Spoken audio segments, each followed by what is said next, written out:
Good morning, this is Freda Liu, listening to Enterprise. According to Allied Market Research, the skincare market in Malaysia is expected to reach 1.28 billion by 2027. However, the beauty industry, like many other industries, was severely impacted during the pandemic. A veteran in the beauty space is here to share how they have pivoted. I'm here with Yap Yann Fang from Beauty & Co. Good morning, Yan. Good morning. Yan, we spoke 10 years ago. I did my research in 2011 when you had another business called Busybody. What happened there? So Busybody is the first brand that I started. I started at a very young age when I was 25. So then in 2011, I think our business boomed up. Mm-hmm. We have close to 30 outlets at that time. And in 2012, I actually sold the company to a MNC, a big corporation. And I was with contract with them for 4 years, and I exited the company in year 2016. Right. And then when did you start Beauty & Co.? So I started Beauty & Co. in 2018. Okay. So when I wanted to start this business, what inspired me to start this is actually I went to US in 2017. Mm-hmm. So I went to a Zappos culture camp, and that kind of changed my life perspective. So when I came back, I realized that I am still very passionate with beauty industry, and I wanted to, elevate the industry to a new height. Right. By uniting the Beauticians under one platform. Right. So that's why I started Beauty & Co. in 2018. Okay. Tell me more about the Zappos camp. What was so life-changing? So I am a fan of Tony Xie, which unfortunately recently he passed. Mm-hmm. So it was like quite many years ago. I was like a fan of him when he started this book called Delivering Happiness. Right. So when I read this book, I feel connected in a way because he talks a lot about customer service. And I was thinking, how can they wow customers just through phone, right? And we in the beauty industry, we are so close to customer, and sometimes customers are like half naked with us, right? Yeah. And we spend so much time with them. Yeah. And how can we wow them? Right. So I read a lot on his book and his YouTube, everything. And in 2017, I think, okay, I need to do something. Let's just go to this camp. Right. So when I went there, it gave me a lot of affirmation of what I think I am doing. So previously, as a young entrepreneur, I might not have a lot of confidence in what I do. Like, is it right to be kind when you are an entrepreneur, too soft or things like that. So when I went there, actually it gives me a lot of affirmation that, the things that I do is right, Okay. And they also have a lot of challenges when they are building a culture in a company, But I saw that how they actually filter off things that they don't believe, filter off things that they don't value, right, and just focus on their vision and the value that they really believe. So when I came back, I started to draft what is my vision, like what I envision I want a company to be. And I also look into the values that I love and what are the values that I don't like. Okay, so what is that vision of Beauty & Co.? So I think at that time in 2017, I kind of get a little demotivated about the industry. It's like, it's kind of a messy, like there's a lot of price war, there's a lot of integrity issue where, there's a lot of products that are not registered, that are with banned ingredients. There are a lot of beauticians who do illegal services like aesthetic and cosmetic surgery, things like that. So I get a little demotivated, like how can we survive in an environment that is so unethical, Yeah, so then I think, I should actually level up.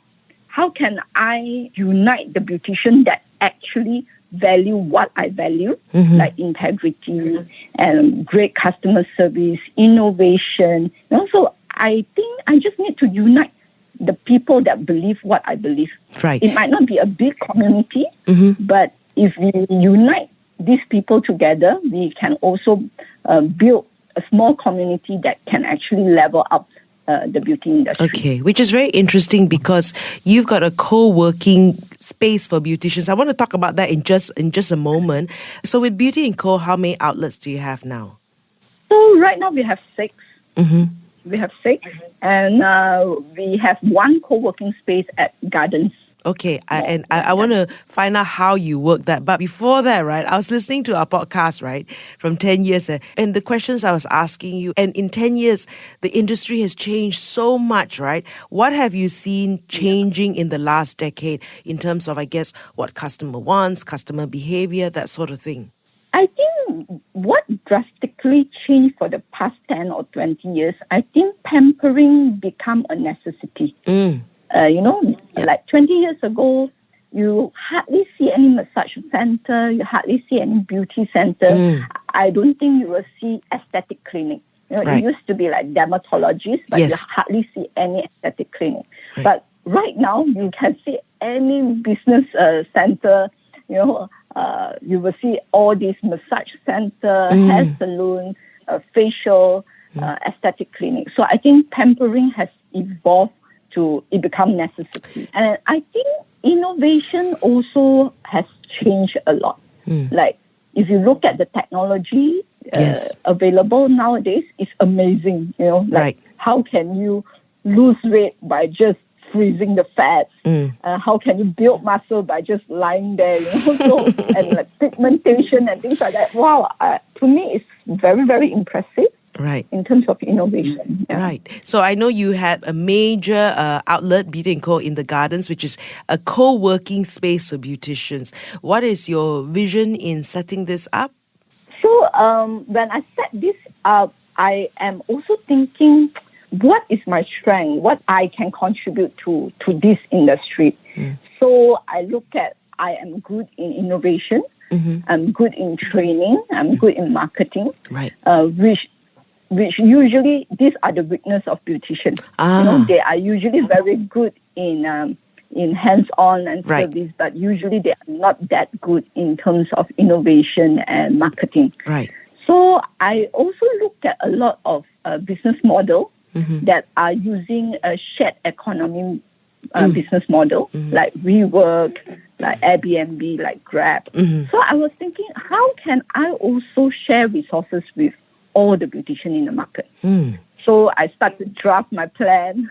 Actually, this plan was drafted quite long ago. I think about 2 years ago. Right. So when I draft this plan, I'm just thinking, what are the things that we can share, like location, like we can share the machineries, like technology.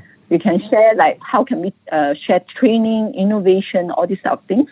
And then I start to look into numbers.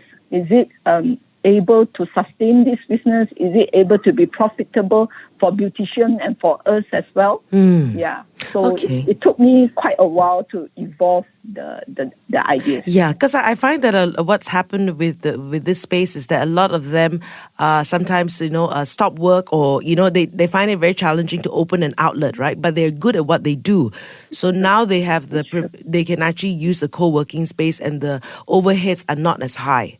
It's true, because what I am already in this industry for more than 20 years. So what I have seen is actually there's a lot of beauty center open and they close and open and they close. Right. And most of the beautician, they quit their job is also because of the long hours. After some time, they are in the industry for 10 years, they have their family, they have kids, then they start to quit. So which I feel is really a waste. After 10 years of experience, your skill is so good, and you leave the industry. Right. So I'm thinking, beauty on demand or this co-working space will be a really good for them. Right. So they have clients that like to follow them, but if they close down, they can't follow them anymore. But now they have this option to go into this place, and I guess the beautician can open as and when that the beautician wants. Yes, correct. Right. Okay, we're going to talk about your B&Co clinic in just a moment. I'm here with Yap Yann Fang from Beauty & Co. You're listening to Enterprise, BFM 89.9.